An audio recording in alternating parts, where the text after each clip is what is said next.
Baiklah, kita akan mulai ibadah kita.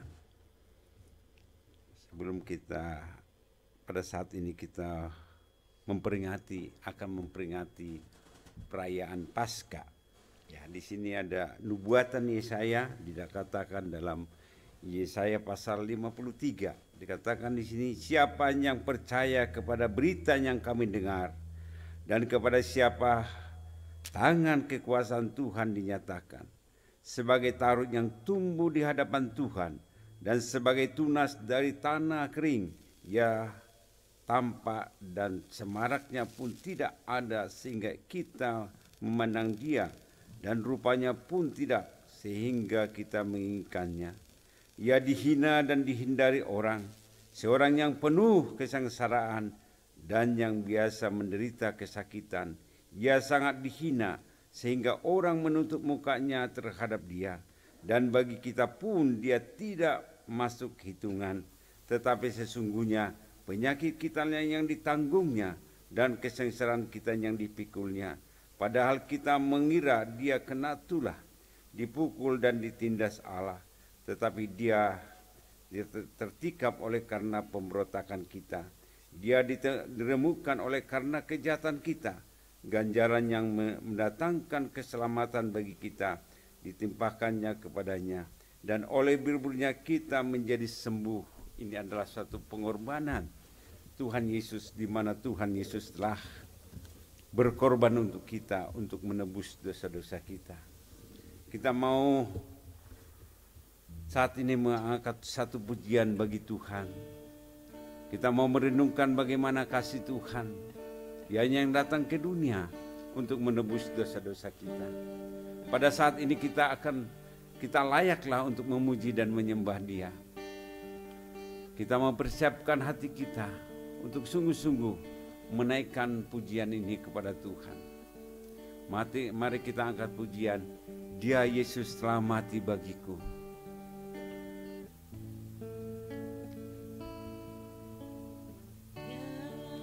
Yesus telah mati bagiku, Dia Tuhan selamatkan jiwa.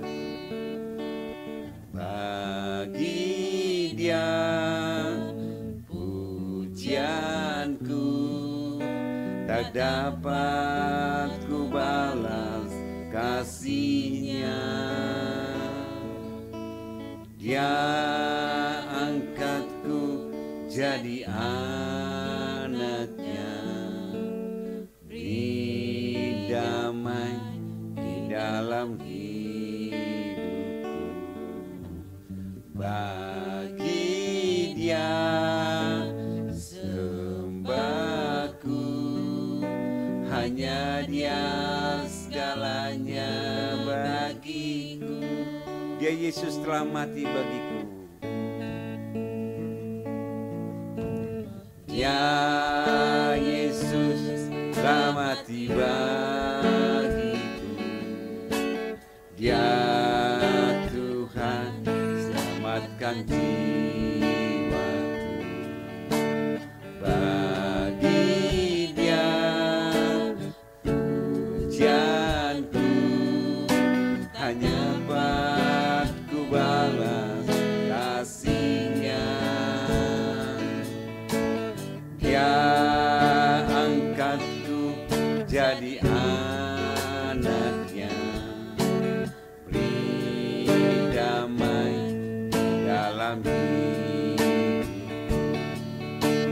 Bagi Dia sembahku, hanya Dia segalanya bagiku. Bagi Dia segala pujian, bagi Dia segala pujian, hormat serta syukur kekal selamanya. Bagi Dia segala pujian, hormat serta syukur selama-lamanya. Katakan, Dia Yesus telah mati bagiku.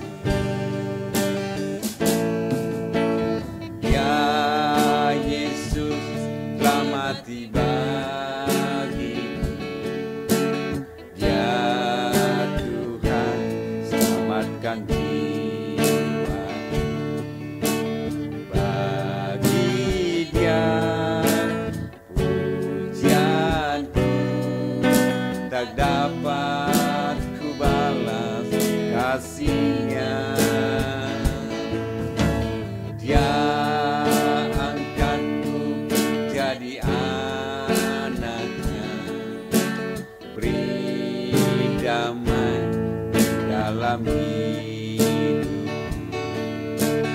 Bagi Dia sembahku, hanya Dia segalanya bagiku.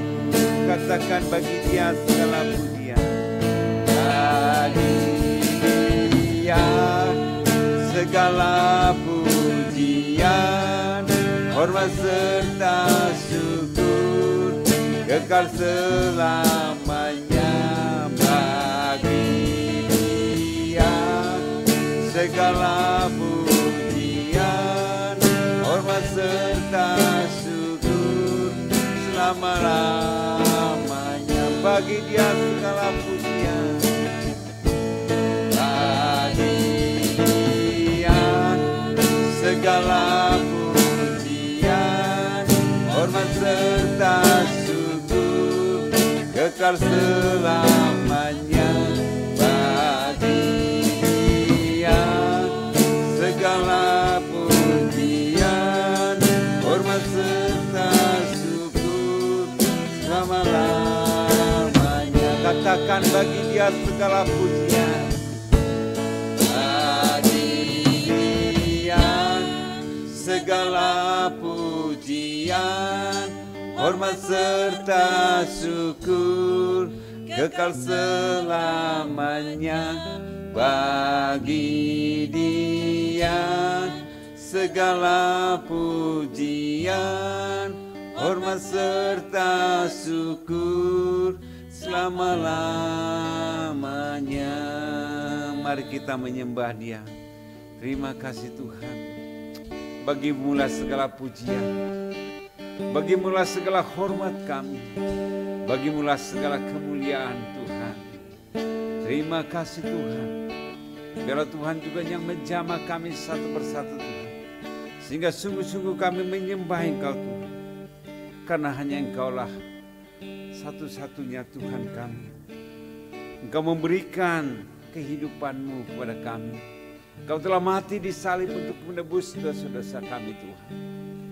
Terima kasih Tuhan, terima kasih. Hanya Kau Tuhan di hidupku, Kau berikan hidup yang baru. Darah-Mu menyucikan, pulihkan hatiku. Kau nyatakan Kaulah segalanya. Engkaulah sumber pengharapan. Kuasa-Mu sanggup menyembuhkan. Jiwaku pun berserah hanya kepadamu. Yesus, Kaulah segalanya. Hanya Kau Tuhan di hidupku, hanya Kau Tuhan di hidupku. Kau berikan hidup yang baru.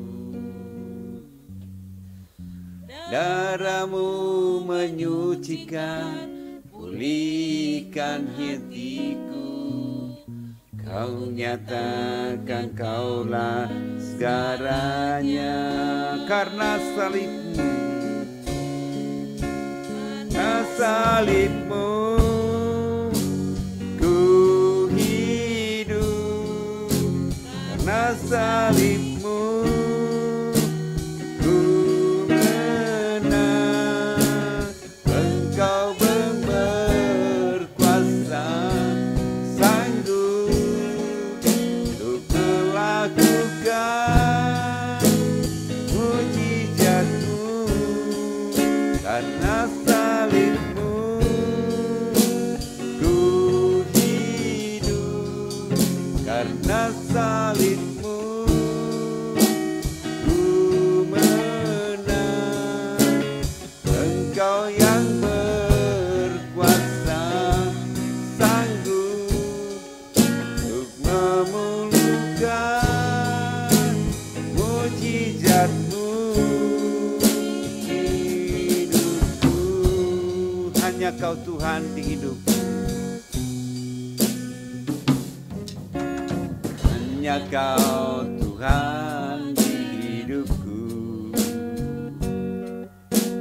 Kau berikan hidup yang baru, darah-Mu menyucikan, berikan hatiku. Kau nyatakan Kaulah segalanya.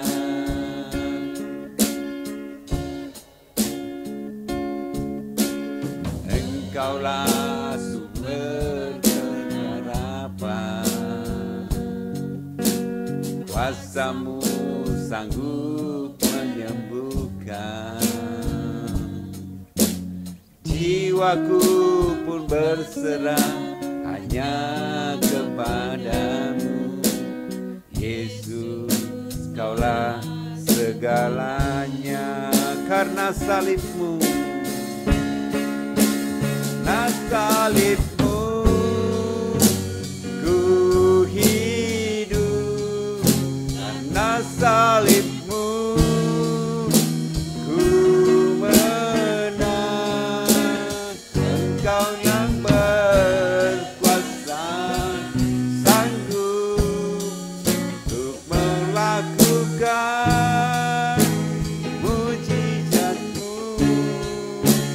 Karena salibmu ku hidup, karena salibmu ku menang. Engkau yang berkuasa, sanggup untuk melakukan mujizatmu hidupku. Benar Tuhan, seperti pujian yang kami naikkan, hanya salib-Mu yang menguasai kami. Karena salib-Mu Tuhan yang membebaskan kami. Karena itu kami bersyukur pada pagi hari ini atas kasih dan pertolongan-Mu.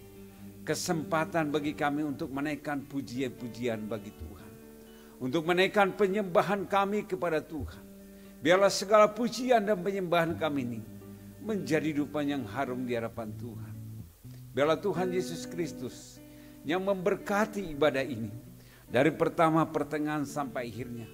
Biarlah Tuhan kami sampaikan ibadah ini di dalam nama Bapa, Anak dan Roh Kudus, dan juga yang mengajar kami berdoa. Bapa kami yang di surga, dikuduskanlah nama-Mu, datanglah kerajaan-Mu. Jadilah kehendak-Mu di bumi seperti di surga. Diberikanlah pada hari ini, pada hari makanan kami yang secukupnya. Dan ampuni akan kesalahan kami, seperti kami telah mengampuni orang yang bersalah kepada kami. Dan jangan kami bawa ke dalam pencobaan, tetapi lepaskan kami daripada yang jahat. Karena Engkau yang punya kerajaan, dan kuasa, dan kemuliaan sampai selama-lamanya. Amin. Ya, dalam pujian yang telah kita menyembah dan memuji Tuhan pada saat ini, dan juga pada saat ini saya memberikan kesempatan yang mendapat berkat atau kesaksian ya pada kita. Saya kasih kesempatan untuk waktunya untuk memberi kesaksian. Ada yang mau bersaksi? Ya, ya, terima kasih. Ada Pak Yopi untuk bersaksi. Terima kasih. Saksi saya dua hal. Pertama ini adalah ini minggu dimana kita masih bisa duduk bersama karena Paskah itu satu Atau konsekuensi di mana kita akan merayakannya. Ini minggu depan. Hari Jumat. Kita berterima kasih kepada Tuhan karena kita masuk di arena perayaan kita, karena sebelumnya ada tahun baru, bukan kita, untuk orang Chinese. Terus yang kedua juga ada Lebaran. Nah sekarang kita sendiri. Nah yang kedua, yang saya hanya minta kita berdoa, karena bangsa kita ada di tragedi yang sangat rawan sebenarnya. Presiden kita memang mantan presiden kita, sekarang ini nanti mulai minggu depan, ada 2 kali hal yang dimana dia harus menghadapinya. Ketiga sebenarnya. Tapi yang kedua adalah dia kena demo yang tidak kecil. Di mana ini masalah hak. Jadi Anda lebih tahu lah. Jadi saya nggak usah lagi. Tetapi kita harus berdoa karena masalahnya kemah Injil ini demonya di situ. Jadi kita harus minta belas kasih Tuhan supaya jangan terjadi apa-apalah. Karena salah satu pembelanya atau orang yang memang suka orang Kristen sebenarnya. Saya kenal dengan dia. Jadi tapi kita belas kasih Tuhan lah. Supaya Tuhan menolong artinya. Supaya kita jangan terjadi hal yang buruk lah artinya. Karena biar bagaimanapun orang baik tetap baik. Tapi orang yang marah atau kecewa itu bisa melakukan hal yang buruk. Jadi kita belas kasih Tuhan supaya semua berjalan baik lah. Mungkin itu saja. Jangan lupa bahwa hari Jumat kita tetap beribadah dan hari Minggu itu kebangkitan. Mungkin itu saja saya sampaikan. Tuhan memberkati. Ya, terima kasih Pak Yopi, kita perlu mendoakannya. Masih ada? Ya Allah.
Kurang semangat ya.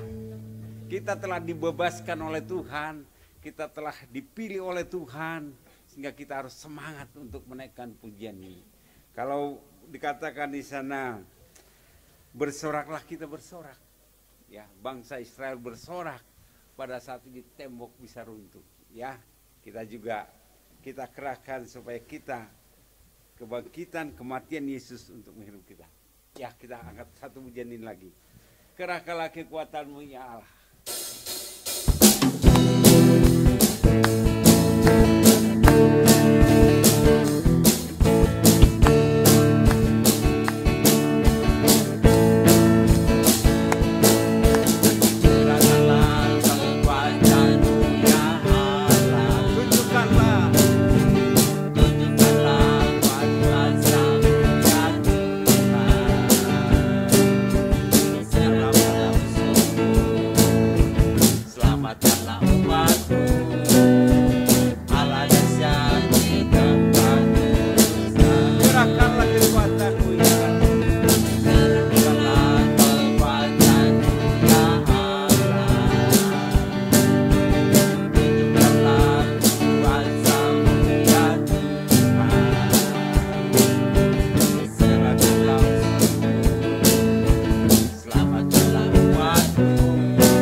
mendengarkan firman Tuhan, kita siapkan hati kita untuk mendengarkan firman Tuhan sehingga kita boleh dikuatkan, kita boleh diteguhkan.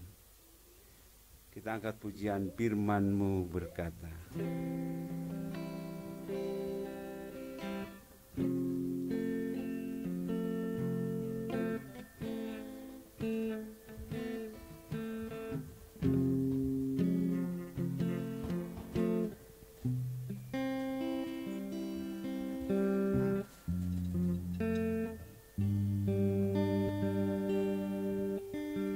Firman-Mu berkata Kau besertaku, maka kuat roh dan jiwaku. Tangan-Mu Tuhan selalu ku nantikan, di setiap langkahku ku percaya. Firman-Mu berkata, firman-Mu berkata Kau besertaku, maka kuat roh dan jiwaku. Tangan-Mu Tuhan selalu ku nantikan, di setiap langkah ku percaya. Dengan sayap-Mu ku akan terbang tinggi, di tengah badai hidup ku tak menyerah. Kau kekuatan dan perlindungan bagiku, pertolonganku di tempat maha tinggi. Ku mengangkat tanganku, aku berserah. Kau ku nantikan, Kau yang ku sembah, Yesusku, Rajaku. Firman-Mu berkata,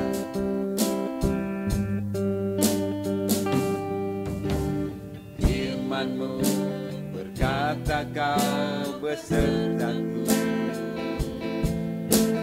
maka kuat roh dan jiwaku. Tangan-Mu Tuhan selalu ku nantikan, di setiap langkah ku percaya. Dengan sayap-Mu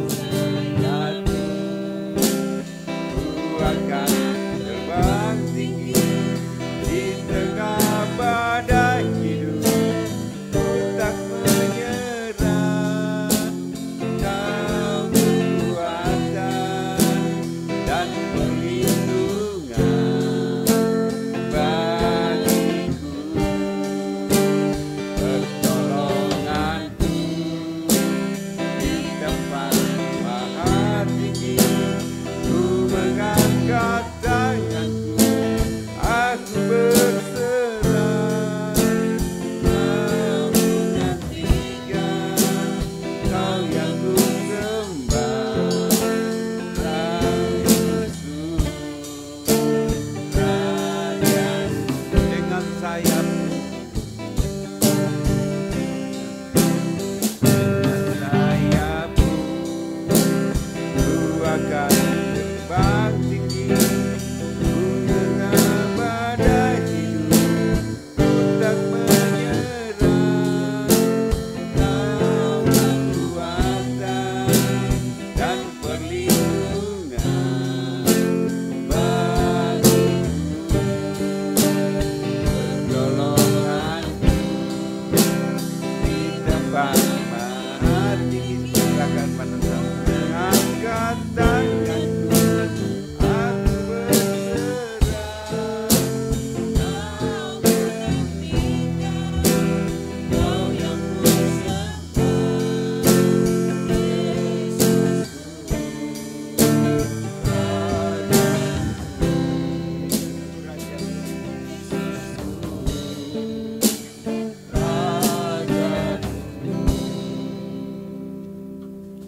Mari kita berdoa.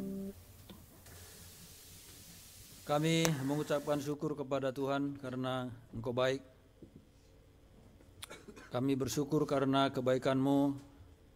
Kami bisa terima, kami bisa percaya, kami bisa nikmati bukan hanya keselamatan yang kekal, tetapi juga jaminan penyertaan, pemeliharaan, perlindungan dalam hidup kami di muka bumi ini. Terima kasih Bapa, sempurnalah apa yang Kau buat, dan kami selalu ada di mata-Mu, kami selalu ada di hati-Mu, dan Kau selalu hadir untuk kami. Terima kasih untuk semua. Pada waktu ini kami akan mendengar firman Tuhan. Roh-Mu menolong kami untuk memahami, buka hati dan pikiran kami, sehingga kami kembali terus dimotivasi, diangkat, diyakinkan, diberikan kekuatan baru waktu demi waktu. Terima kasih, urapilah kami, urapi hamba-Mu. Dalam nama Tuhan kami Yesus Kristus kami berdoa. Amin. Salam, selamat siang, pagi. Baik Bapak Ibu, kita akan mendengarkan firman Tuhan dari Matius pasal 26 ayat 1 sampai dengan 16. Matius pasal 26 ayat 1 sampai dengan 16. Karena ini masih menyangkut mendekati Paskah, maka saya akan mengambil bagian ini untuk kita bisa dengar bersama-sama.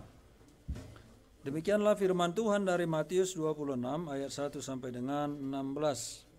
Setelah Yesus selesai dengan segala pengajarannya itu, berkatalah ia kepada murid-muridnya, "Kamu tahu bahwa 2 hari lagi akan dirayakan Paskah, maka Anak Manusia akan diserahkan untuk disalibkan. Pada waktu itu berkumpullah imam-imam kepala dan tua-tua bangsa Yahudi di istana imam besar yang bernama Kayafas, dan mereka merundingkan suatu rencana untuk menangkap Yesus dengan tipu muslihat dan untuk membunuh Dia. Tetapi mereka berkata, jangan pada waktu perayaan, supaya jangan timbul keributan di antara rakyat. Ketika Yesus berada di Betania di rumah Simon si kusta, datanglah seorang perempuan kepadanya membawa sebuah buli-buli pualam berisi minyak wangi yang mahal. Minyak itu dicurahkannya ke atas kepala Yesus yang sedang duduk makan. Melihat itu murid-murid gusar dan berkata, untuk apa pemborosan ini? Sebab minyak itu dapat dijual dengan mahal dan uangnya dapat diberikan kepada orang-orang miskin. Tetapi Yesus mengetahui pikiran mereka lalu berkata, mengapa kamu menyusahkan perempuan ini? Sebab ia telah melakukan suatu perbuatan yang baik padaku. Karena orang-orang miskin selalu ada padamu, tetapi aku tidak akan selalu bersama-sama kamu. Sebab dengan mencurahkan minyak itu ke tubuhku, ia membuat suatu persiapan untuk penguburanku. Aku berkata kepadamu, sesungguhnya di mana saja Injil diberitakan di seluruh dunia, apa yang dilakukan ini akan disebut juga untuk mengingat Dia. Kemudian pergilah seorang dari ke-12 murid itu dan bersama Yudas Iskariot, yang bernama Yudas Iskariot, kepada imam-imam kepala. Ia berkata, apa yang hendak kamu berikan kepadaku supaya aku menyerahkan dia kepada kamu? Mereka membayar 30 uang perak kepadanya, dan mulai saat itu ia mencari kesempatan yang baik untuk menyerahkan Yesus. Nah, saudara yang dikasihi oleh Tuhan Yesus Kristus, kalau kita lihat sebelum kematian Tuhan Yesus, paling tidak ada 7 kali dia mengatakan peristiwa-peristiwa yang akan terjadi, yang akan dia alami. Dia tahu peristiwa-peristiwa itu. Jadi peristiwa itu belum terjadi, dia sudah tahu bahwa peristiwa itu akan terjadi. Dia sudah tahu persis apa yang akan menimpa dirinya, apa yang dia alami, siapa yang menyerahkan dia dan seterusnya. Dia itu sudah tahu. Bukan karena dia intelijen, tetapi karena memang dia adalah Allah yang menjelma menjadi manusia, sehingga dia tahu. Bahkan Alkitab mengatakan dia tidak perlu diberitahu tentang manusia kepadanya, karena dia tahu isi hati manusia, dikatakan oleh Yohanes.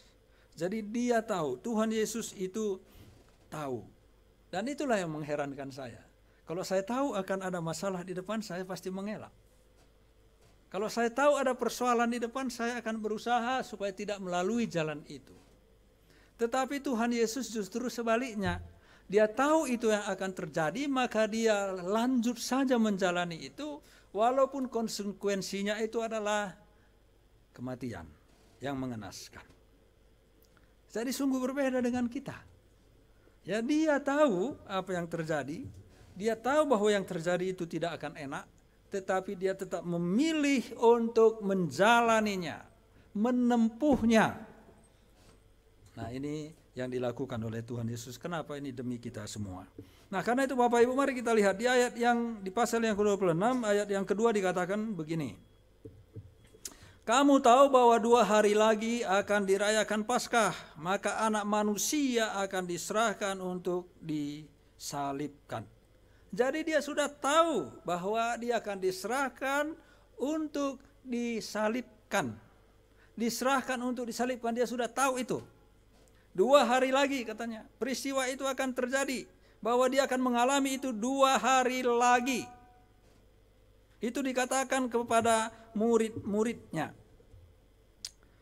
Dan bahkan kalau kita baca pada waktu itu, katanya imam-imam besar, kalau kita lihat ayat yang ketiga, pada waktu itu berkumpullah imam-imam kepala dan tua-tua bangsa Yahudi di istana imam besar yang bernama Kayafas. Dan mereka merundingkan suatu rencana untuk menangkap Yesus dengan tipu muslihat dan untuk membunuh dia. Perhatikan itu. Sudah ada diskusi yang serius bagaimana caranya untuk menangkap dia. Dan penangkapan itu harus dilakukan dengan tipu muslihat. Lalu dia akan dibunuh. Tapi jangan pada waktu perayaan itu katanya, supaya jangan timbul keributan di antara rakyat. Jadi mereka sudah susun strategi. Nah, ketika Tuhan Yesus berbicara, dia tahu bahwa dia akan ditangkap, diserahkan untuk disalibkan. Di kelompok lain di sana sudah merencanakan itu, sedang juga merencanakan itu. Padahal Tuhan Yesus tidak melihat, Tuhan Yesus tidak punya mata-mata. Hanya Yudas Iskariot yang berkhianat di situ. Yudas Iskariot tentu tidak akan membocorkan peristiwa itu. Tapi dia tahu bahwa ada rencana untuk menangkap dia, diserahkan untuk disalibkan. Jadi dia sudah jelas-jelas tahu. Berikut, bagian yang kedua, dia tahu dan menegaskan akan penguburannya. Di ayat yang ke-12. Nah, saudara-saudara, pembicaraan itu terjadi di rumah Simon si Kusta. Disitulah Tuhan Yesus kemudian diurapi oleh seorang perempuan dengan minyak narwastu yang cukup mahal tadi katanya. Yesus berada di Betania di rumah Simon si Kusta. Nah, menjadi pertanyaan kita, kenapa si Kusta? Bukankah orang kusta itu harus dihindari? Nah, saudara-saudara yang dikasihi oleh Tuhan Yesus Kristus, ada kemungkinan bahwa Simon ini sudah sembuh, tetapi namanya masih tetap melekat menjadi julukan. Siapa itu? Oh, Simon si Kusta. Karena dari dulu sudah melekat nama itu, walaupun kustanya sudah sembuh, maka julukan itu masih tetap sama, Simon si Kusta. Karena kalau kita perhatikan di pasal yang ke-1, pasal yang ke-8 ayat 1 sampai 3, Tuhan Yesus menyembuhkan seorang yang sakit kusta di sana. Bisa jadi itu orangnya. Tidak disebut namanya di sana, tetapi Tuhan Yesus pernah menyembuhkan orang yang sakit kusta di pasal yang ke-8 di Injil Matius. Jadi bisa jadi itu. Jadi sedang berada di rumah Simon si kusta, di sana dijelaskan bahwa ada seorang perempuan yang mengurapi dia. Kalau kita lihat ayat 12, datanglah seorang perempuan kepadanya membawa sebuah buli-buli pualam berisi minyak wangi yang mahal. Minyak itu dicurahkan ke atas kepala Yesus yang sedang duduk makan. Maaf, ini pasal yang 26 ayat yang ke-7 maksud saya. Nah, lalu perhatikan ayat yang ke-10. Tetapi Yesus mengetahui pikiran mereka lalu berkata, "Mengapa kamu menyusahkan perempuan ini? Sebab dia telah melakukan sesuatu perbuatan baik kepadaku. Karena orang miskin selalu ada padamu, tetapi aku tidak selalu bersama-sama dengan kamu. Dia telah melakukan perbuatan baik." Karena mereka protes, tapi protes dalam hati. Ya, dalam pikiran. Tuhan Yesus tahu itu. Kenapa kamu begitu? Perempuan ini sedang melakukan perbuatan baik kepadaku. Lalu Perbuatan baik apa? Itu menjadi pertanyaan. Itulah tadi yang ayat yang ke-12.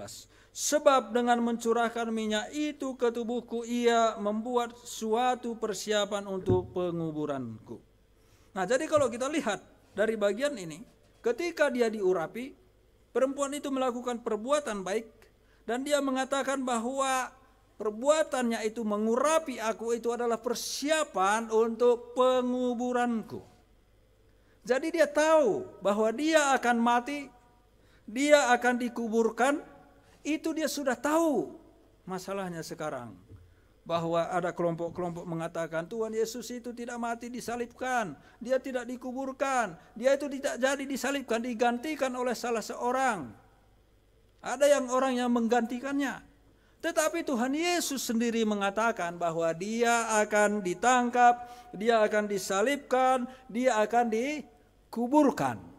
Itu ungkapan dari Tuhan Yesus sendiri lewat peristiwa di mana dia diurapi oleh perempuan itu. Dan bahkan tadi dikatakan apa yang dilakukan oleh perempuan itu akan selalu diingat. Selalu diingat di mana saja Injil diberitakan. Ya lumayan juga. Ya namanya tidak disebut, tetapi peristiwa itu selalu dikenang seperti kita mengenangnya pada waktu ini. Ternyata segala sesuatu yang dilakukan kepada Tuhan itu sering sekali ada dampak-dampak harum bagi kita di kemudian hari. Walaupun bukan itu tujuan kita. Ada hal-hal positif yang akan muncul di waktu-waktu yang akan datang. Karena itu marilah kita terus berbuat baik di dalam nama Tuhan demi kemuliaan nama Tuhan. Karena tadi dikatakan demikian, ayat yang ke-13.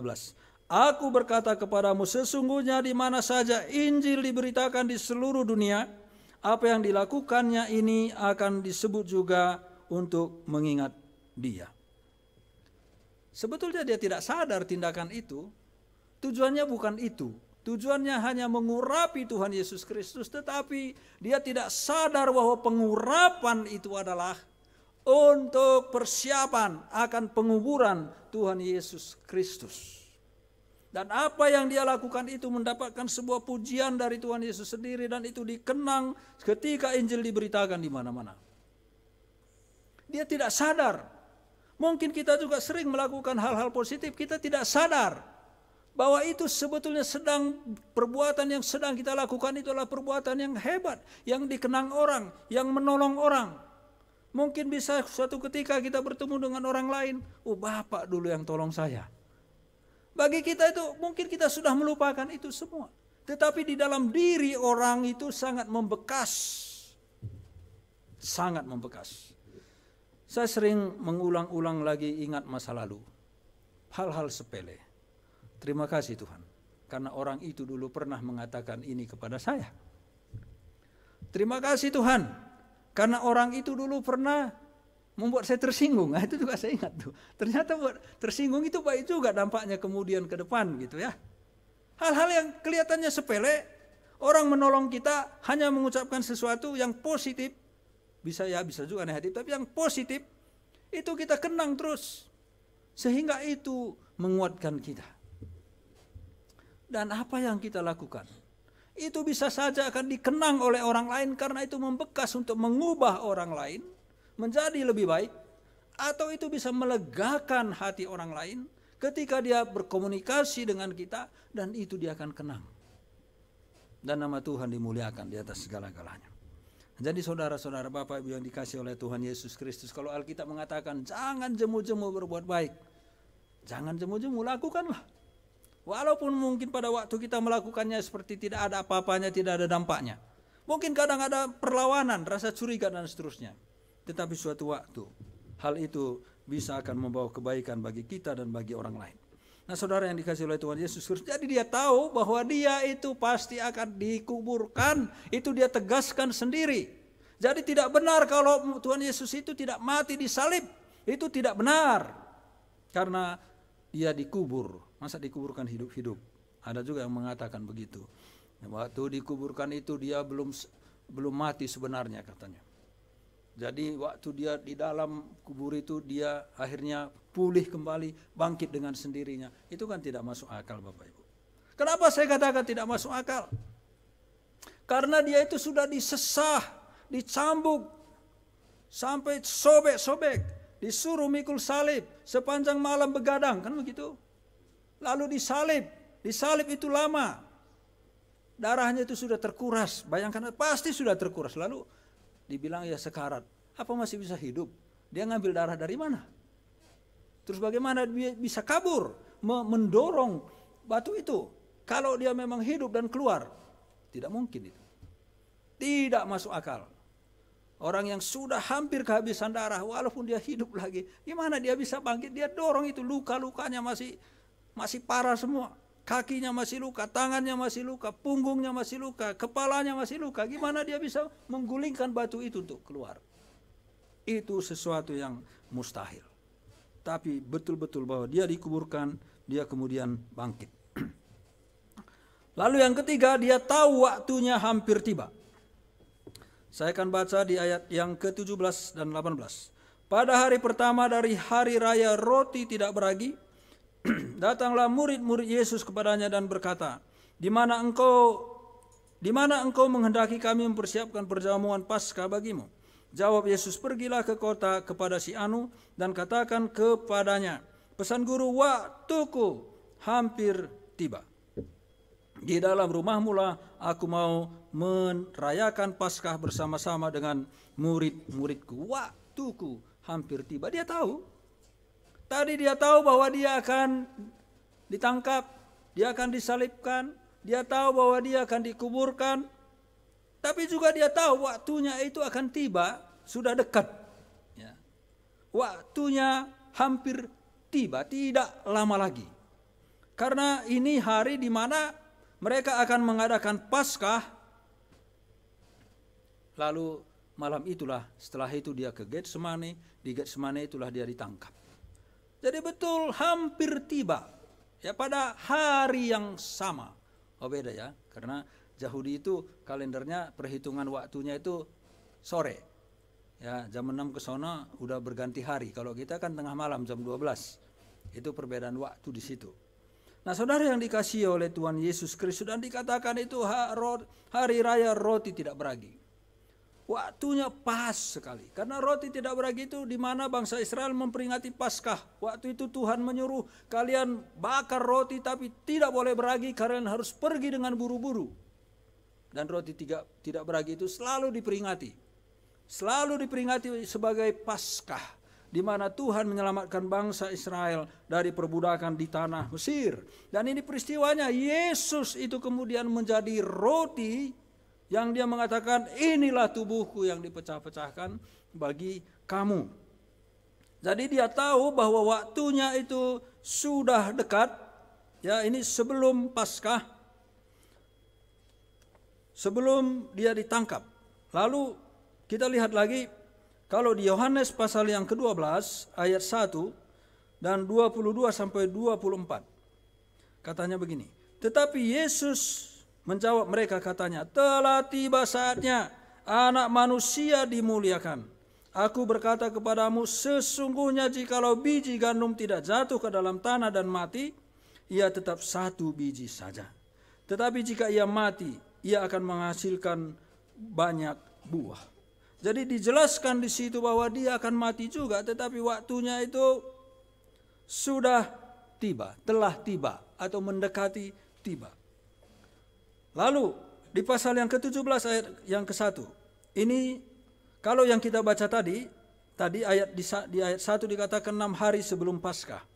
Nah, kalau kita lihat ini setelah merayakan Paskah, artinya setelah mereka makan roti. Ayat 1. Dan setelah makan roti dan minum anggur, Yohanes 17 ayat 1 katanya begini. Demikianlah kata Yesus, lalu mereka mengenadah ke langit. Lalu ia mengenadah ke langit dan berkata, Bapa, telah tiba saatnya, permuliakanlah anakmu, supaya anakmu mempermuliakan engkau. Mempermuliakan di situ adalah bagaimana dia kemudian disalibkan. Jadi Bapak Ibu yang dikasihi oleh Tuhan Yesus Kristus, Tuhan Yesus itu tahu waktunya itu dia sudah tahu. Jadi jauh-jauh waktu sebelumnya pun sudah tahu, mendekati waktunya pun dia sudah tahu semua tentang penderitaan yang akan dialaminya. Nah, karena itu Bapak Ibu yang dikasihi oleh Tuhan Yesus Kristus, kalau kita melihat Yohanes 7 ayat 30 katanya begini. Mereka berusaha menangkap dia, tetapi tidak ada seorang pun yang menyentuh dia, sebab saatnya belum tiba. Nah, ada saatnya belum tiba, mereka walaupun mau menangkap dia, mereka tidak bisa lakukan apa-apa. Tapi ketika waktunya tiba, memang waktunya sudah tiba, sudah pas, sudah genap, barulah mereka bisa berhasil untuk menangkap dia. Bukan karena dia melarikan diri, bukan. Bukan karena dia bersembunyi, tidak. Bukan karena dia punya pasukan yang mengawal dia, bukan juga. Tetapi karena waktunya memang sudah tiba. Sebelumnya, selama 3,5 tahun dalam pelayanan itu, belum tiba waktunya. Jadi usaha apapun yang dilakukan oleh imam-imam, kepala, ahli-ahli Taurat, dan kelompoknya, maka waktunya belum tiba, dan mereka tidak akan berhasil untuk menangkap dan membunuh dia. Jadi itu bukan kekuasaan manusia yang berlaku, ini adalah kekuasaan Allah. Tuhan sendiri yang berdaulat atas waktu itu. Bukan Pilatus, bukan Herodes, bukan imam-imam, bukan. Mereka itu hanya alat. Tetapi yang berlaku tetap adalah waktu Tuhan, rancangan Tuhan, rencana Tuhan. Walaupun di dalam penyaliban itu dikelilingi oleh orang-orang jahat.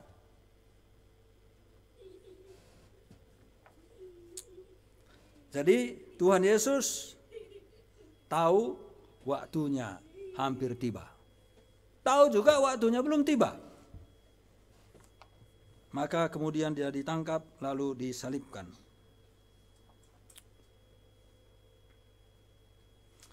Saya lanjutkan ayat yang ke-20 pasal 8 Yohanes.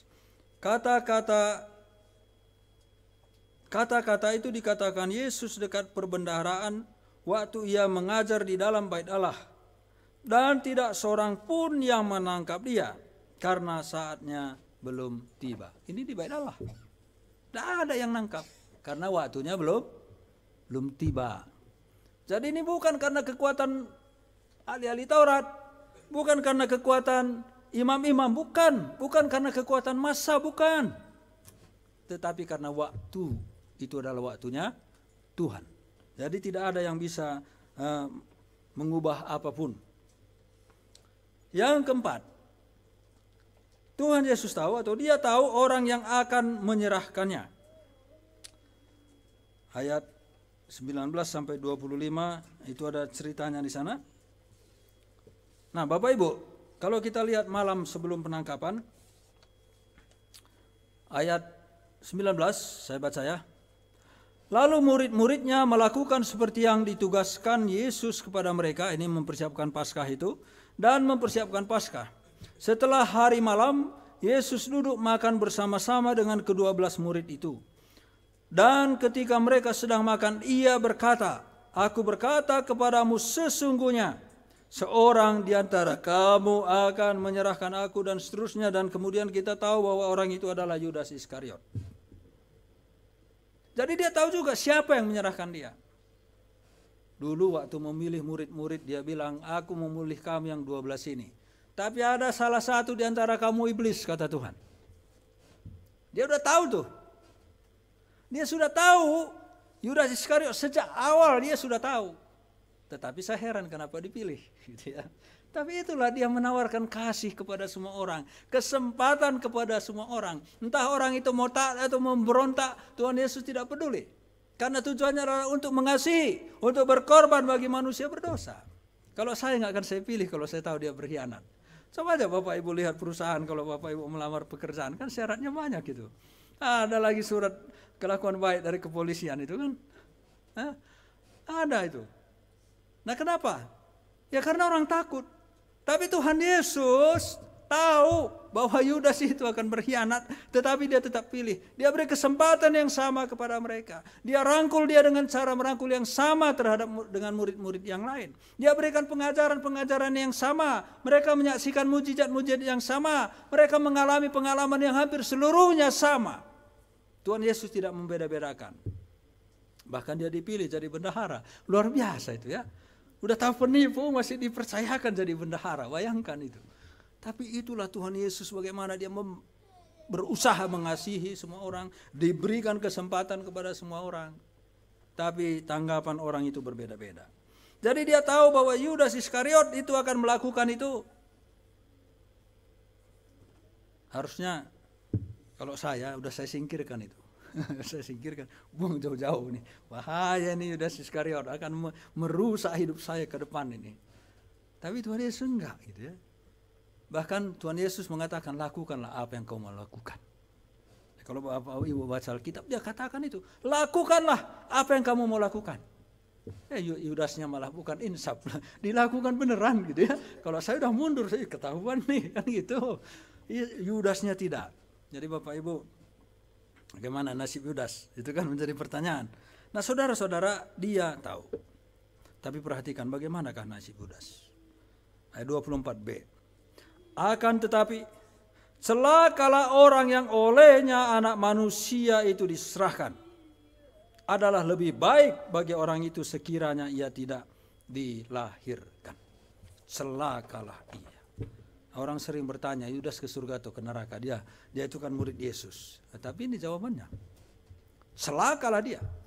Akan lebih baik dia nggak usah lahir. Artinya nggak usah ada gitu ya. Jadi dia tidak mengalami apapun kalau dia nggak ada. Celakalah dia. Nah jadi saudara-saudara jangan macam-macam lah. Jangan permainkan Tuhan. Kita ini semua jangan permainkan Tuhan. Akan ada dampaknya, akan ada konsekuensinya. Saya bukan mengancam. Tetapi Yudas Iskariot kita lihat Tuhan katakan celakalah dia. Lebih baik dia tidak usah lahir tadinya. Tapi itu keputusannya. Tuhan Yesus sudah berikan kesempatan kepadanya. Dan itu keputusannya untuk tetap berkhianat. Nah, saudara-saudara, detik-detik mendekati penangkapan. Ini ayat yang ke-26. Bangunlah, mari kita pergi. Dia yang menyerahkan aku sudah dekat. Jadi dia tahu dia akan diserahkan. Dia tahu orang yang menyerahkan. Dia tahu waktu dia akan diserahkan. Karena tadi dia bilang, detik-detik, bangunlah, marilah kita pergi. Dia yang menyerahkan aku sudah dekat. Berarti sebentar lagi. Sudah dalam perjalanan. Jadi dia tahu siapa yang menyerahkan dia, kapan itu akan diserahkan, di mana tempat dia diserahkan, semua dia tahu. Poin yang kelima, dia tahu murid-muridnya akan tergoncang imannya. Ayat yang ke-31. Maka berkatalah Yesus kepada mereka, malam ini kamu semua akan tergoncang imanmu karena aku. Sebab ada tertulis, aku akan membunuh gembala dan kawanan domba itu akan tercerai-berai. Dan seterusnya. Dia tahu bahwa murid-murid itu imannya akan tergoncang. Tahu. Dia tahu persis bahwa dia tidak bisa bergantung kepada siapapun. Di dalam kesendiriannya itu, dia tidak akan bisa ada yang mau membela dia satu orang pun. Dia tahu itu semua. Dia tahu murid-muridnya akan tergoncang imannya. Dia tahu bahwa Petrus itu akan menyangkali dia. Dia tahu itu semua. Karena dia katakan, sebelum ayam berkokok, kamu sudah 3 kali menyangkal aku. Dia tahu itu semua. Tapi tetap, Petrus itu pun dipilih menjadi muridnya. Apakah ada kita seperti Yudas Iskariot atau seperti Petrus di sini? Ya barangkali ada. Yang hanya membedakan nanti adalah keinsafan kita, keridoan kita untuk bertobat. Jadi dia tahu siapa yang akan menyerahkannya. Dia tahu bahwa iman murid-murid akan tergoncang, sehingga dia tidak mungkin bersandar atau berharap apapun dari murid-murid untuk menopang dia, untuk menguatkan dia di dalam kesendiriannya ketika dia diri. Dia tahu itu semua. Yang ke-6, dia tahu akan kebangkitannya. Ayat 32. Aku akan tetapi sesudah aku bangkit, aku akan mendahului kamu ke Galilea. Tahu. Dia bangkit. Jadi dia tahu bahwa dia akan ditangkap, dia disalib, lalu dia mati, dikubur. Lalu tahu bahwa dia juga akan bangkit. Jadi kebangkitan itu juga tahu. Bukan hanya kematiannya, bukan hanya penguburannya, bukan juga hanya pengkhianatan, bukan juga hanya waktu-waktunya, tetapi juga dia tahu bahwa dia itu akan bangkit. Nah, saudara-saudara, kenapa saya membahas masalah ini? Seperti tadi saya sudah jelaskan, bahwa banyak di luar sana orang-orang mengatakan Yesus itu tidak disalibkan. Dia tidak mati, melainkan digantikan.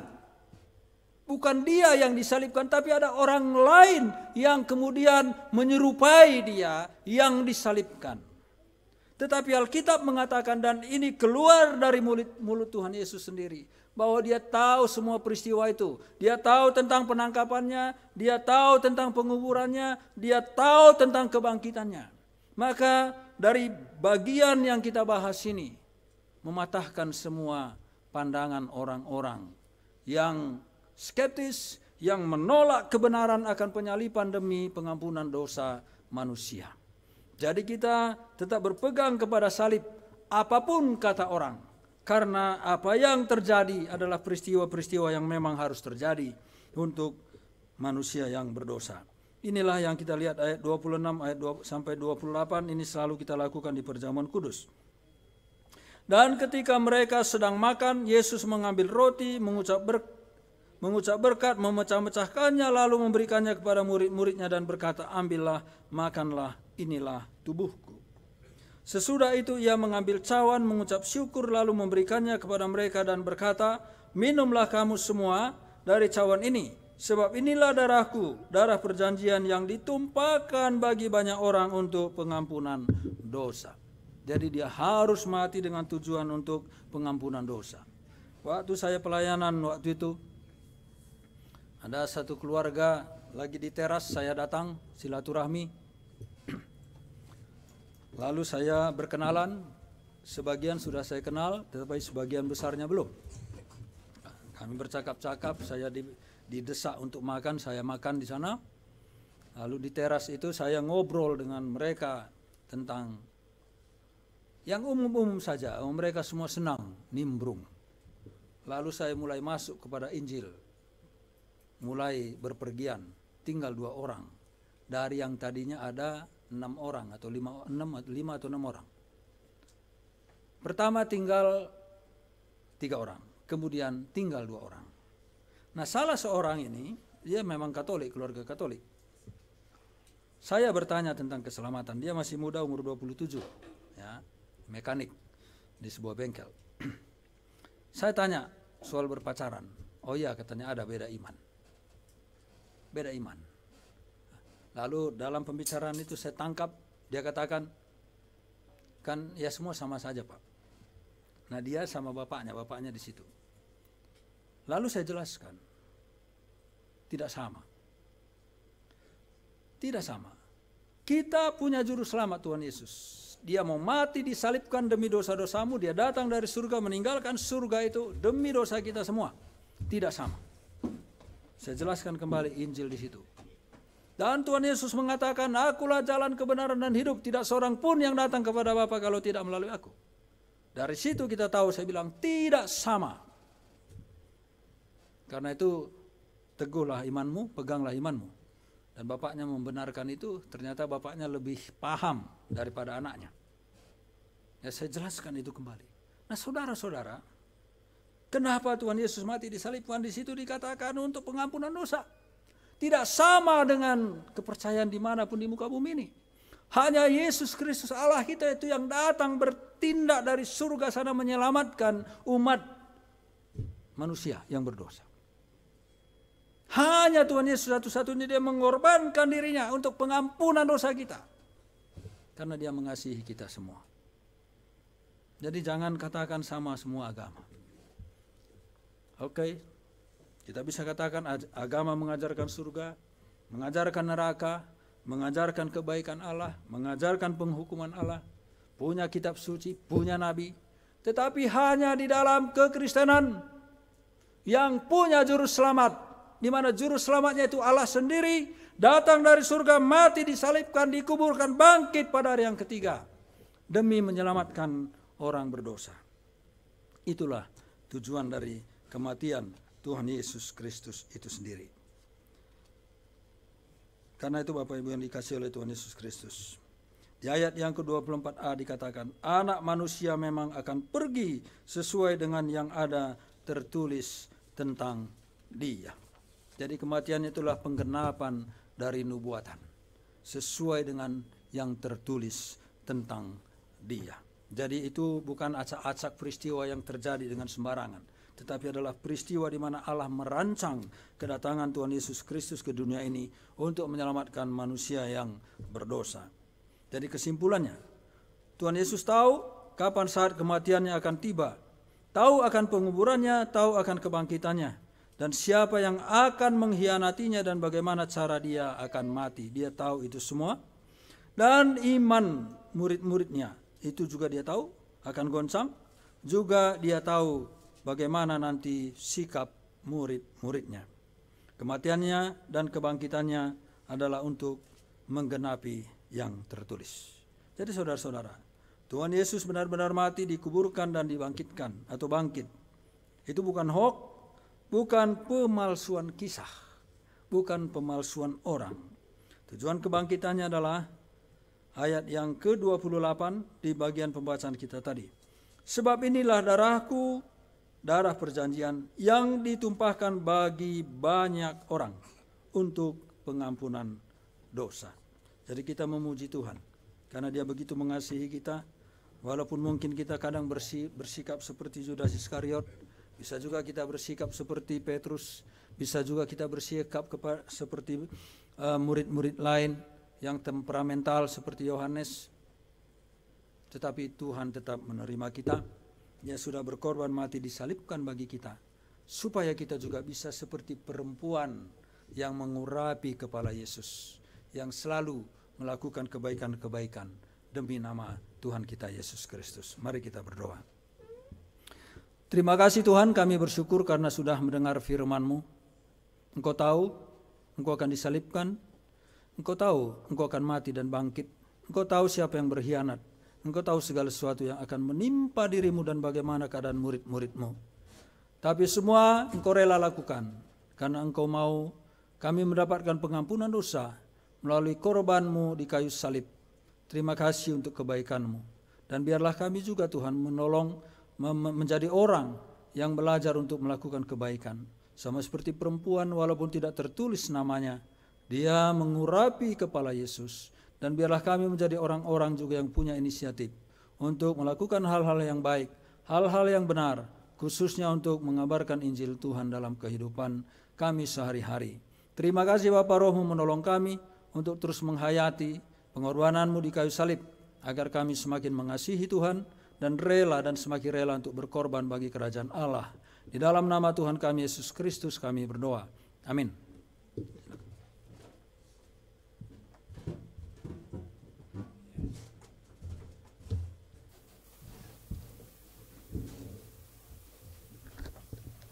Jadi kalau kita baca Mazmur 139, di sana dikatakan Allah itu Maha Tahu, ditahu semuanya. Jadi semua telah diketahui oleh Tuhan. Ya, jadi setiap rencananya. Kita akan memberikan persembahan kita kepada Tuhan. Mari kita berdoa. Tuhan Yesus, terima kasih. Firman-Mu telah kami dengarkan. Bagaimana pengorbanan Tuhan di kayu salib. Bagaimana setiap rencana-rencana Tuhan telah mengetahui. Bahkan Tuhan mengetahui hati kami yang terdalam. Tuhan tahu bahwa Yudas juga akan mengkhianati. Tapi dia tetap menjalankan misinya untuk sampai mati di kayu salib. Demikian juga kami akan memberikan persembahan. Berkati kami Tuhan. Sehingga boleh semakin hari, semakin Tuhan berkati setiap pekerjaan kami, berkati juga usaha kami Tuhan. Terima kasih Tuhan, kami menyerahkan persembahan ini untuk Tuhan Yesus. Terima kasih, di dalam nama Tuhan Yesus Kristus kami berdoa. Amin. Kita angkat pujian Bila Topan Deras Melanda Hidupmu.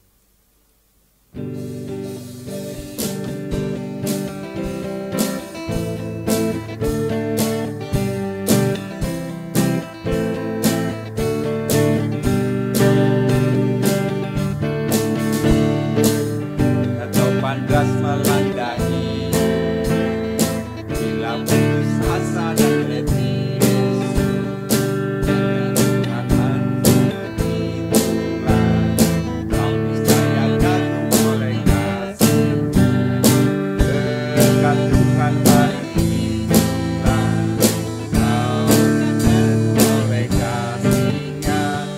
Berkat Tuhan, mari hitunglah kau niscaya kagum oleh kasih-Nya.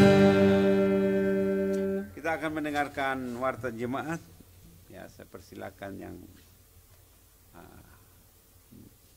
membacakan warta jemaat. Ya, Bu Ade bisa untuk membacakan warta jemaat.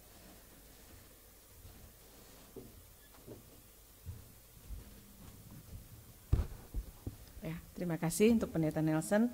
Boleh kita sama-sama diperkaya dan dipertajam dalam kebenaran firman Tuhan ya. Allah tahu segala sesuatu. Oke, kita akan lihat pengumuman kita warta jemaat Minggu 13 April 2025. Oke, terima kasih untuk rekan-rekan dan semua saudara-saudara yang boleh ambil bagian di dalam persembahan. Persembahan yang terkumpul semuanya ada Rp715.000. Tuhan Yesus memberkati. Oke, yang berulang tahun di bulan April ya, ada Kaleb Adi Pramono ya. Bukan Kaleb Adi Purnomo ya, tapi Kaleb ini jadi bagian ya pelengkap keluarga Bapak dan Ibu Pur. Happy birthday ya, nanti di tanggal betul ya 14 April kiranya diberikannya kepadamu apa yang kau kehendaki dan dijadikannya berhasil apa yang engkau rancangkan. Happy anniversary. Waduh, ini tanggal 29 April. Ini yang keberapa ini ya? Luar biasa ya, kita akan sama-sama bersukacita merayakan hari anniversary-nya dari Bapak dan Ibu Gembala kita, Bapak Pendeta Dr. Yakob Martin Ratu dan juga Ibu Marjani ya, Ratu. Kiranya Tuhan Yesus yang akan terus menolong di dalam kebersamaan mereka melewati hari-hari ke depan. Oke, hari Jumat ini tanggal 18 April jam 9 sampai dengan selesai kita akan mengikuti ibadah perjamuan ibadah Jumat Agung gitu ya. Oke, kita sama-sama akan beribadah. Oke. Kemudian untuk jadwal pelayanan ibadah ini Jumat Agung bisa dilihat semua di sini yang bertugas. Nanti mungkin buat rekan-rekan yang tidak hadir bisa diinformasikan gitu ya, sehingga kita boleh bersama-sama melayani di hari Jumat Agung nanti. Oke, kita masih bisa mendengarkan khotbah radio Pendeta Yopi Ratu di Radio Sevi 103,5 FM setiap hari Senin pukul 7 pagi. Oke, ini adalah beberapa pokok doa kita. Mari kita akan sama-sama berdoa dengan pokok doa yang sudah dituliskan. Mungkin ada pokok doa lain yang ingin didoakan, kita akan sama-sama berdoa. Adakah? Tentu kita akan berdoa untuk papahnya Ernest ya. Kapan rencana kemo Ernest? Ada. Tanggal 22 ya. Tentu ini juga bukan hal yang mudah ya buat papahnya yang mengalami dan juga tentu keluarga. Tapi kita sama-sama percaya bahwa Tuhan hadir di dalam setiap hal yang akan dikerjakan dalam proses pemulihan dan penyembuhan. Kita akan terus dukung dalam doa ya Ernest. Oke, ada yang lainkah yang perlu didoakan? Ada? Oke, kalau tidak ada kita akan satu di dalam doa. Bapa yang baik, Bapa yang mengasihi kami sejak mula, sejak awal dunia belum dijadikan, Engkau sudah memilih kami, dan itu tentu menjadi penghargaan bagi kehidupan kami, menjadi kebanggaan kami Tuhan, kalau kami menjadi umat yang dikasihi dan dipilih oleh Tuhan, umat yang ada di dalam hatinya Tuhan, umat yang ada di dalam pikirannya Tuhan. Kami bersyukur karena Engkau hadir di dalam kehidupan kami, Engkau yang memulihkan kami di dalam setiap hal yang kami alami, dan kami bersyukur karena kami mengenal Engkau bagi hidup kami. Tuhan, hari ini kami sungguh bersyukur karena kami bisa beribadah, kami bisa bertemu dengan rekan-rekan seiman di tempat ini. Kami bersyukur untuk pujian yang boleh kami naikkan di hadapan Tuhan, dan kami juga bersyukur untuk kebenaran firman Tuhan yang terus akan mempertajam dan memperkuat kami untuk kami boleh melihat bahwa Engkau Allah yang tahu segala sesuatu, Allah yang tidak pernah lalai dalam kehidupan kami, Allah yang tidak sedetik pun meninggalkan kami. Dan kami bersyukur karena pagi hari ini pun kami bisa menaikkan setiap doa-doa kami. Kami percaya Tuhan bahwa Engkau hadir di dalam setiap pergumulan kami, dalam setiap harapan-harapan kami. Kami mau menyerahkan para pemimpin kami kepada Tuhan. Kiranya Tuhan Engkau yang hadir bagi mereka. Kiranya Tuhan yang menolong supaya mereka sungguh memikirkan kesejahteraan kota ini, kesejahteraan bangsa ini. Sehingga kami boleh melihat bahwa pemimpin yang Tuhan percayakan untuk memimpin negara ini menjadi pemimpin yang sungguh takut akan Tuhan. Dan kami juga menyerahkan setiap program-program dari negara ini Tuhan, kiranya Tuhan yang menolong sehingga setiap yang dipikirkan itu menjadi hal yang baik dan mendatangkan kebaikan. Kami terus juga menyerahkan gereja-gereja Tuhan, kiranya gereja-gereja Tuhan juga boleh menjadi kepanjangan tangan Tuhan untuk menunjukkan bahwa Engkau Allah yang hidup, untuk memberitakan Engkau Allah yang mengasihi manusia, Allah yang mengasihi kami dengan luar biasa, Allah yang tidak menginginkan manusia mati secara abadi, tetapi kami percaya bahwa Engkau Allah yang kekal, Allah yang memberikan kehidupan kekal bagi kami semua. Terima kasih Tuhan, kami juga terus menyerahkan untuk jemaat-jemaat yang mengalami pergumulan. Kiranya Tuhan Engkau yang hadir bagi mereka, Engkau yang menolong sehingga setiap pergumulan mereka Tuhan yang menguatkan sehingga mereka bisa keluar dari setiap pergumulan dengan kemenangan di dalam Tuhan. Dan untuk jemaat, rekan-rekan atau teman-teman kami, saudara, keluarga yang mengalami kelemahan tubuh, mari Tuhan Engkau juga hadir bagi mereka. Kami percaya Tuhan bahwa begitu banyak pengalaman-pengalaman mujizat Tuhan yang boleh nyata ketika kelemahan tubuh itu ada, dan ketika Engkau hadir, ketika Engkau berkenan untuk memulihkan, maka semuanya itu boleh menjadi pulih. Terima kasih Tuhan untuk Ibu Olsia, terima kasih untuk Pak Alex, terima kasih untuk rekan-rekan yang lain yang Tuhan terus recovery, Tuhan yang terus dampingi sehingga kami boleh melihat pemulihan itu ada, dan kami percaya pemulihan itu akan menjadi sempurna. Dan secara khusus hari ini kami juga berdoa untuk ayah terkasih Ernest di dalam kelemahan tubuhnya. Kami boleh mendengar bagaimana dia mengalami kelemahan tubuh yang tentu membuat khawatir keluarga. Mari Tuhan Engkau kuatkan dia, Engkau teguhkan dia, Engkau yang bantu supaya Papa Ernest tidak menjadi patah dan kehilangan iman karena penyakit yang boleh dia alami. Tetapi sungguh dia boleh melihat bahwa di dalam kelemahan tubuhnya, ketika dia tidak bisa berbuat apa-apa, maka Tuhan Engkau Allah yang mampu untuk melakukan segala perkara. Kami berdoa kiranya di dalam nama Tuhan Yesus, kiranya kesembuhan yang daripada Tuhan, pemulihan yang daripada Tuhan akan hadir bagi Papa Ernest. Dan kiranya Tuhan juga yang menolong untuk proses kemo yang akan dikerjakan di tanggal 22. Mari Tuhan Engkau juga hadir, dan kiranya keluarga bisa mendampingi, keluarga bisa menjadi support system yang baik sehingga semuanya juga tetap mendatangkan kebaikan. Kami bersyukur, berterima kasih, dan kami mau menyerahkan Papa Ernest dan keluarga ke dalam tangan Tuhan. Kami juga bersyukur Tuhan karena di bulan April ini ada Caleb yang boleh berulang tahun. Kami percaya dari sejak semula Engkau yang sudah menjagai dia, Engkau yang mengasihi dia, Engkau yang memelihara hidupnya, dan maka hari-hari ke depan pun masa depan dia ada di dalam tangan Tuhan. Dan kami bersyukur karena Tuhan hadir di dalam hidupnya.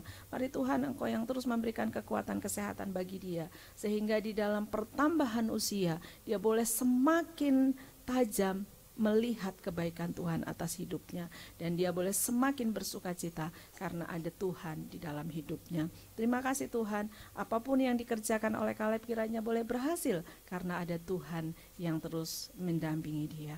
Terima kasih Tuhan Yesus. Begitu juga kami bersyukur karena di tanggal 29 nanti kami boleh menikmati sukacita hari anniversary bagi Pak Yopi dan juga Ibu, dan kiranya Tuhan hari-hari mereka di mana Tuhan mempersatukan mereka tentu bukan hal yang biasa-biasa saja, tetapi kami percaya Engkau hadir di dalam kehidupan mereka. Terus Tuhan Yesus kuatkan mereka, terus eratkan mereka di dalam kasih satu yang dengan yang lainnya. Terima kasih Tuhan, kami terus menyerahkan pergumulan kami masing-masing kepada Engkau. Kiranya Tuhan yang hadir, Tuhan yang menolong, Engkau yang akan terus mendampingi kami di dalam hari-hari kami ke depan. Kami juga menyerahkan untuk pelayanan yang sudah dilakukan oleh Pak Nelson. Kami percaya bahwa setiap jiwa-jiwa yang Tuhan boleh datangkan, Tuhan boleh pertemukan dengan Pak Nelson, karena Tuhan menginginkan mereka mengenal Engkau. Kiranya Tuhan juga yang menolong sehingga pelayanan ini tetap menjadi berkat. Tuhan yang menguatkan Pak Nelson, berikan kekuatan, kesehatan, pemulihan yang sempurna, dan terus hati yang berkobar-kobar untuk terus memberitakan Engkau bagi orang-orang di Kuningan. Terima kasih Tuhan, kami terus menyerahkan kehidupan kami masing-masing ke dalam tangan Tuhan. Kiranya Tuhan yang hadir bagi kami. Di dalam nama-Mu kami berdoa, kami bersyukur. Amin.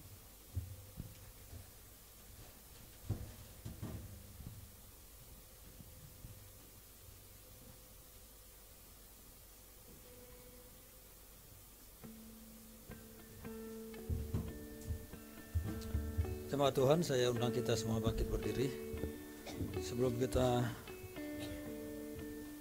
menerima berkat Tuhan, mari kita bersama-sama mengakukan pengakuan iman kita. Kita katakan, aku percaya kepada Allah, Bapa yang Maha Kuasa, Khalik langit dan bumi, dan kepada Yesus Kristus anaknya yang tunggal Tuhan kita, yang dikandung daripada Roh Kudus, lahir dari anak darah Maria, yang menderita sengsara di bawah pemerintahan Pontius Pilatus, disalibkan, mati dan dikuburkan, dan kemudian maut. Pada hari yang ketiga bangkit pula dari antara orang mati, naik ke surga, duduk di sebelah kanan Allah Bapa yang Maha Kuasa, dan akan datang dari sana untuk menghakimi orang yang hidup dan yang mati. Aku percaya kepada Roh Kudus, gereja yang kudus dan damai, persekutuan orang-orang kudus, pengampunan dosa, kebangkitan daging dan hidup yang kekal. Amin. Bapak, Ibu, saudara-saudara, dan anak-anak kami yang dikasihi oleh Tuhan Yesus Kristus, arahkanlah hati dan imanmu kepada Tuhan dan terimalah berkat dari Dia. Berkatilah rumah tanggamu, diberkatilah pekerjaanmu, diberkatilah kesehatanmu, diberkatilah pendidikanmu, diberkatilah usahamu, diberkatilah engkau di dalam rumah maupun di luar rumah, dan biarlah berkat Tuhan terus berlimpah-limpah, dan diberkatilah masa depanmu, dan jadilah orang-orang yang terus menerima berkat Tuhan, oleh karena kebaikan Tuhan, karena imanmu kepada Tuhan.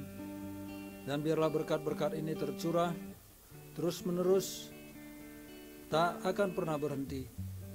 Dan biarlah kiranya pemeliharaan dari Allah Bapa itu nyata dan sempurna, kasih karunia dari Tuhan Yesus Kristus, dan juga persekutuan di dalam Roh Kudus yang menguatkan, menghiburkan, menuntun, memotivasi, dan biarlah dilimpahi juga dengan sukacita surgawi.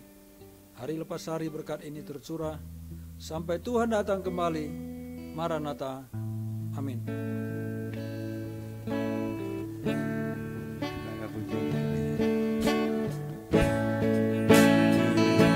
Kiranya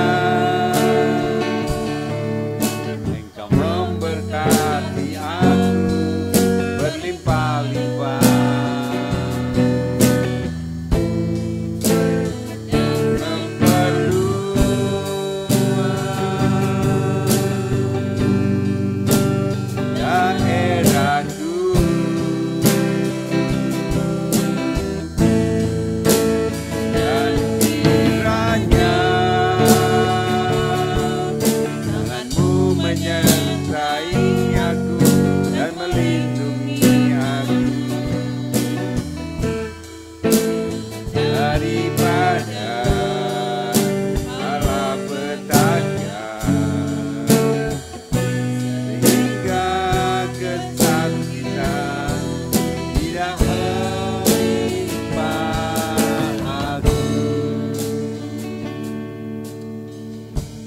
Terima kasih Tuhan.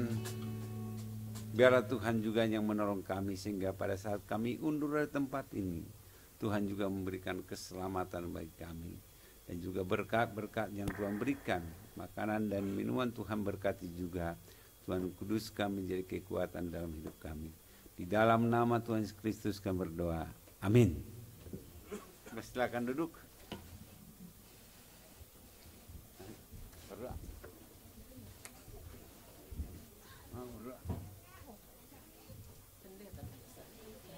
Berdoa. Tuhan Yesus, terima kasih pada siang hari ini pada kami boleh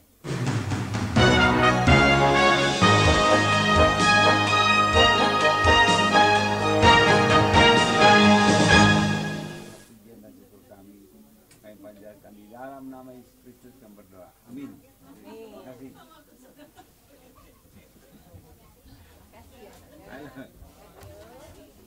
Yo, Pak Tio sekarang bukan Tio. Ya, itu jatuh.